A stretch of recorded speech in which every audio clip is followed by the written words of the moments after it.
On this episode of Firepower, enter the destructive world of today's sophisticated tanks. Ultra-modern computerized equipment make them a modern fighting menace. High speeds, pinpoint accuracy, and infrared night vision are only a few reasons to fear these deadly vehicles. Hear the roar and feel the clash of armor.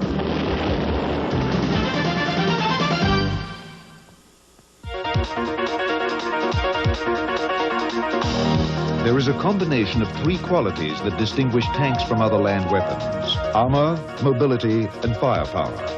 Tanks are an amalgamation of three old forms of military power. The tank has inherited its defensive armor from castles and forts, substituting steel for stone. Horse cavalry disappeared with the appearance of the deadly machine gun, but armored vehicles have managed to take its place as an army's mobile force. For centuries, firepower came from field artillery. As in the case of the cavalry, unprotected field guns have gradually given way to tanks or artillery under armor. Tank design is a careful balance of protection, mobility, and firepower. Major Doug McGregor, a tank officer, explains tank technology. Well, the new generation of vehicles gives us certain advantages which we didn't have 20 years ago. First of all, we're moving at much higher rates of speed than we did formerly. Secondly, our weapon systems themselves are more precise and more devastating in their impact. And then thirdly, the armor protection has improved dramatically.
In the main battle tank. If you seek invulnerability, you must build a Maginot Line, because only that, in one place, under concrete, and not moving, will give you invulnerability. Of course, the Maginot Line was outflanked and defeated by light tanks of the German army, tanks which moved very fast and very far, accepting the vulnerability to win the war.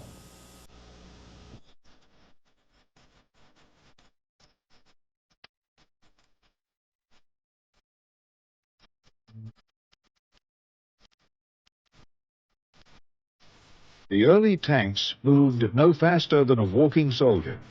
Their mobility and armor helped to bring about an end to the stalemate of trench warfare. The increased speed of the World War II tank was a very important factor in the new blitzkrieg tactics. Tanks like the American Sherman, the Soviet T-34, and the German Panther had a top speed of about 25 miles per hour. Tank speeds did not increase much after World War II. At higher speeds, it was impossible to aim the gun accurately, and the crew could be injured when traveling across rough terrain. New automotive technology changed all that in the 1970s. New suspension systems and more powerful engines made higher speeds possible. Tanks moving at higher speeds make a much more difficult target for enemy gunners than slow tanks.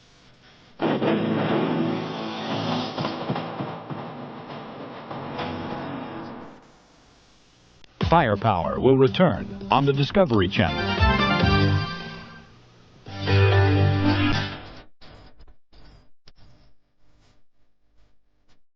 World War I tanks were armed with machine guns or small guns. They usually could fight an enemy a few hundred feet away. By World War II, tanks usually had 75mm guns, which could fire an 8-pound shell. Tanks fought each other at ranges of about 500 yards. Here we see the increase in size of tank projectiles. Modern tank guns are about 8 times more powerful than the guns used in World War II. But the real change in firepower has come about because of electronics. Until the 1960s, tanks had to stop to fire. However, in the 1970s, new ballistic computers and other electronics were developed which could compensate for the jarring motion of high-speed travel. A modern tank like the M1 Abrams moving across country at 45 miles per hour can now fire more accurately than an M60 tank of 1965 sitting still. And a moving tank is a much harder target to hit than a sitting one.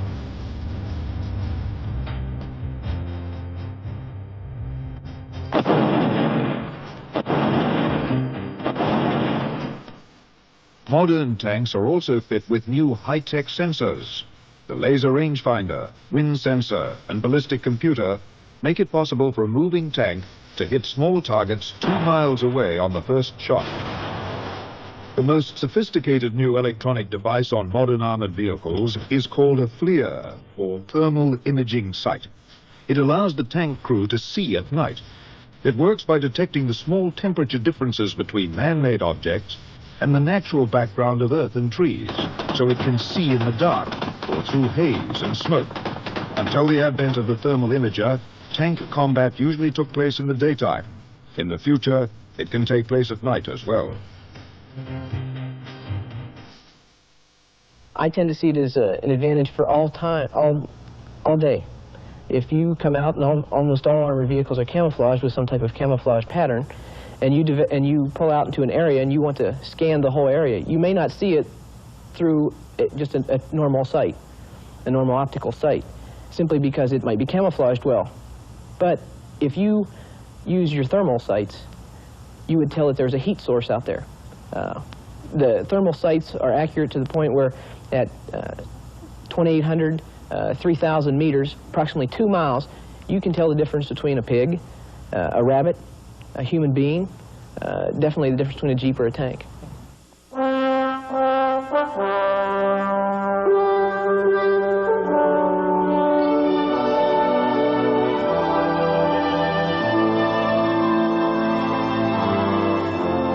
The modern tank has a 4-man crew. In the turret is the commander, the gunner, and the loader. In the front is the driver. There is probably nothing comparable to service on a tank, particularly if you're a tank commander or a gunner, for that matter, even if you're a driver or a loader.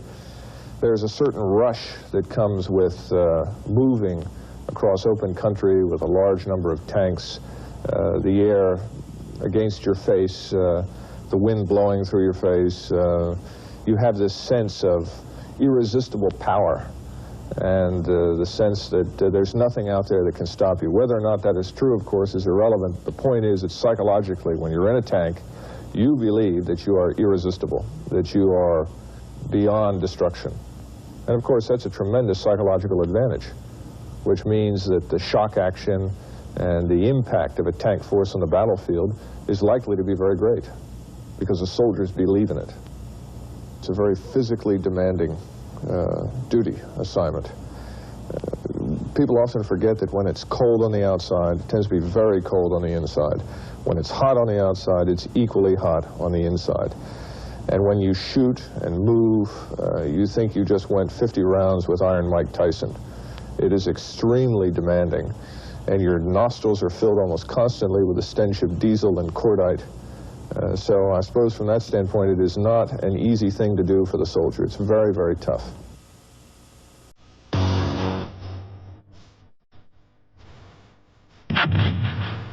There are 2 ways to defeat the thick armor of a tank. The traditional way is to fire a heavy projectile at it. These move so fast that they simply bash their way through the armor. This type of shell is called a kinetic energy penetrator, since it depends on the physical forces of weight and speed. It flies at nearly a mile per second and impacts with about the same force as a locomotive hitting a brick wall at 70 miles per hour. But this kind of projectile can only be fired by a large gun, like those carried on tanks. The second type of anti-tank shell is called a heat projectile, which stands for high explosive anti-tank. By shaping high explosive around a cone, the explosive blast can be focused forward in a fiery jet that can blast through heavy armor by explosive pressure. These projectiles are also called shaped charge warheads. These do not depend on speed to penetrate armor, so they can be placed on very small rocket launchers that even a man can carry. These small rockets are still a deadly enemy of the tank, but are often too small and inaccurate. The real threat today comes from guided missiles with shaped charges, which are larger and more accurate.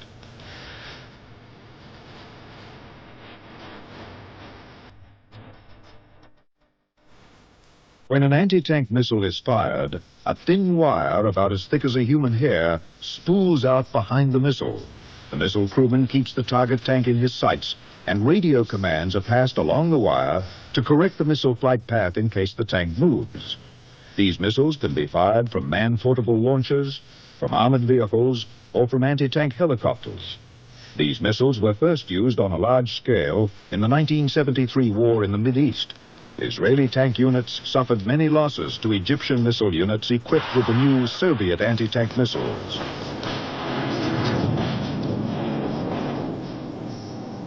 But a technological answer to the shaped charge threat was desperately sought by all the major armies. The noted armor analyst Christopher Foss comments on these trends.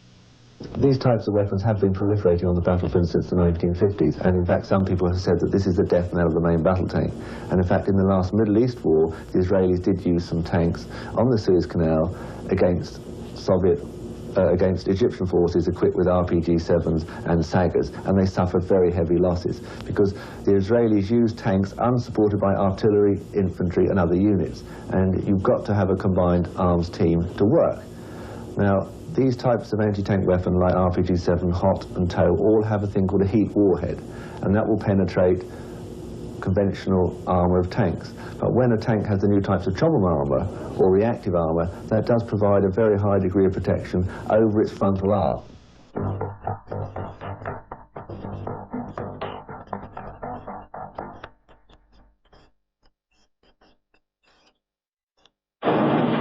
Power of machine guns and artillery kept the infantrymen huddled in the muddy trenches for most of the First World War. Tanks eventually overcame artillery and machine guns. But tanks cannot exist alone without infantry support. Tanks are not very effective in city fighting, in heavily wooded areas, or in holding on to terrain. A combination of tanks and infantry has proved to be the winning solution. To give the infantry the same mobility as tanks, the armored infantry vehicle appeared in World War II. At first, they were only intended to transport the troops up to the battlefield in safety. They were poorly armed, and the troops couldn't fight from within the vehicle. This type of infantry vehicle is called an Armored Personnel Carrier, or APC, like the U.S. Army's M113. The 113 was designed ultimately to be a battle taxi, to move dismounted infantry from one point to another, to dismount them so that they could then mount their attack or their defense essentially from a ground posture, not from a mounted posture. The battlefield has changed. We are now faced with much more lethal weaponry, particularly in the artillery, than we faced in the past. And we are increasingly convinced that unless you encase your infantry in almost as much steel as you do your tank crews, that they are not likely to survive for very long on the battlefield. So that today we are designing a vehicle from which the infantry can ultimately fight, as well as simply being transported around as it once was with the 113. This new type of infantry transporter is called an IFV, for Infantry Fighting Vehicle.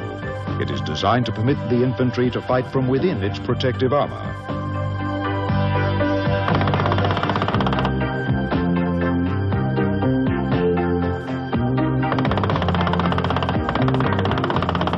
An infantry fighting vehicle differs from the armored personnel carrier in that the infantry can fight, can use their weapons from under the armor of the vehicle. Often, these vehicles have heavier weapons that can kill tanks or other armored fighting vehicles, as well as those held by the infantrymen. Obviously, an armored fighting vehicle can move faster than infantrymen can move on the battlefield.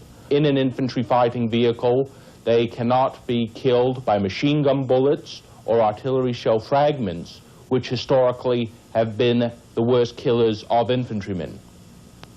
The tanks need infantry in infantry fighting vehicles so they can be up with the tanks to defeat anti-tank guided missiles, anti-tank guns, handheld anti-tank weapons that threaten the tank. Infantry, whether in armored fighting vehicles or on foot, need tanks for the same reasons they have since 1916, to destroy the machine guns that can decimate infantry. The two elements need each other very much. IFVs have turrets like tanks, but they are not tanks. Here we see the difference between these three kinds of armored vehicles. The IFV falls between the tank and the APC. It is not as well armored, and its weapons are not as powerful as tanks, but it has thicker armor and more firepower than the old APC. The IFV and the APC carry infantry, shown here in blue. The infantry troops can dismount from the APC and the IFV and fight on foot if necessary. This new category of armored vehicles has been very controversial because they are so expensive. They are not as heavily armored as a tank, and so they have been criticized as being too vulnerable. Well, logically, the troop carrier, as it's got to work with the main battle tank, should have better armor protection. But the only way you would do that is to have a troop carrier the same size as a Challenger or an M1, because that's the degree of protection you want, and that will be very expensive and very large. The U.S. Marine Corps has specialized infantry vehicles. The LAV, or light armored vehicle, serves the same function as the IFV, but it is wheeled instead of tracked. It is lighter than the U.S. Army Bradley and can even be carried by a helicopter. The AAV-7 is a special type of amphibious infantry vehicle designed to bring troops ashore from landing ships. It is designed to operate equally well in heavy seas or on the land. It serves the same role as the Army's APCs, but it is amphibious.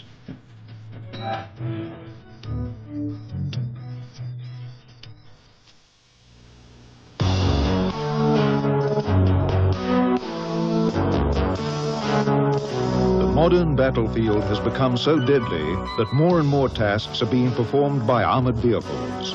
The artillery has gone from towed guns to mobile armored weapons to give them protection and mobility. The main thing is they can come into action quicker and fire their rounds on the enemy target and then withdraw before the enemy can actually detect them and actually neutralize them. I mean, there are many sensors on the battlefield, like location radars, sound ranging systems, which enable artillery to be plotted within seconds, and counter-artillery fire can come back. So you've really got to have mobile artillery systems to open fire very quickly and accurately, and then move off to another fire position as soon as possible. Armored artillery vehicles carry either guns or artillery rockets. A single rocket vehicle, like the one seen here, can fire more high explosive in a single salvo than a dozen ordinary howitzers. And computerized land navigation systems make them more accurate than ever before possible.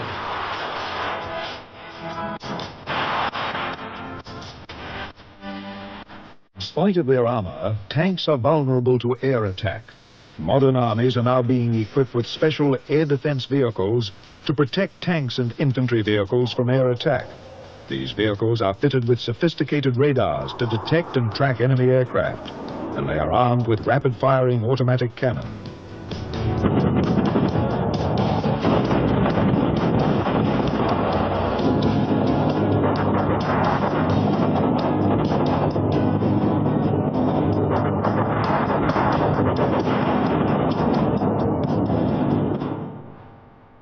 There are also missile-armed air defense vehicles like this French Roland. Their radars locate an enemy aircraft and then guide the missile towards it. If an enemy aircraft tries to bluff the radar using electronic countermeasures, the missile operator can switch to a sophisticated electro-optical sight to guide the missile. They are the most technologically complex armored vehicles, and as a result, the most expensive. But a single vehicle can protect an area of dozens of square miles. They are often nicknamed SAMs for surface-to-air missiles. SAMs have made it very risky for aircraft to attack armored units.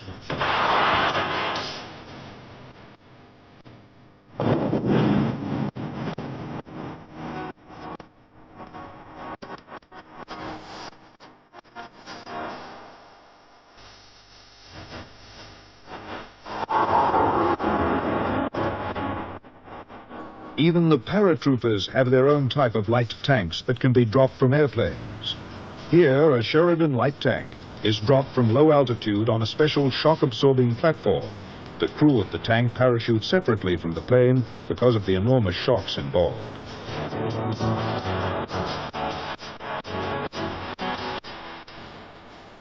And if we do away with the tank, what do we go back to? Trench warfare, because the tank has got mobility. It can survive on the battlefield against other types of weapons, NBC, small arms fire.